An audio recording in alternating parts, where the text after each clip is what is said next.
Music unexpected నా లైఫ్‌లో. ఓ నేను ఎలక్ట్రానిక్స్ ఇంజినీరింగ్ చేసి ఎలక్ట్రానిక్స్ జాబ్, కోర్ జాబ్ చేద్దామని ప్లాన్ ఉండే.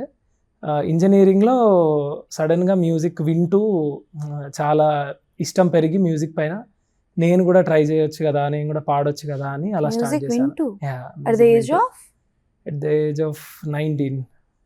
బాబోయ్ అప్పటి వరకు అసలు లేదు. ఓహోహో యాహ్! Super very interesting. మరి ఫ్యామిలీ నుంచి సపోర్ట్ ఎలా? ఫ్యామిలీ నుంచి చాలా బాగుంది. ప్రతి పాటకి వాళ్ళు కామెంట్స్, కాంప్లిమెంట్స్, అంటే నేనేం పాడినా వాళ్ళనే అడుగుతాననమాట.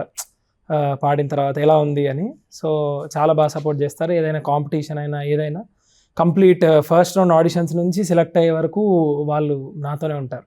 ఓకే. యాహ్! సో మంచి అంటే support. ఇప్పుడు ప్రెసెంట్ జాబ్ చేస్తున్నారా ఆర్ ఎల్స్ జాబ్ వదిలేసి ఆర్? జాబ్ యాక్చువల్లీ వచ్చింది. బట్ నాకు సాఫ్ట్‌వేర్ జాబ్ ఇంట్రెస్ట్ లేదు. సో వదిలేసాను. వదిలేసిన తర్వాత పాడుతా తీయగాలో సెలెక్ట్ అయ్యాను. ఓ దాని తర్వాత ఇప్పుడు నేను ఎంటెక్‌కి ప్రిపేర్ అవుతున్నాను.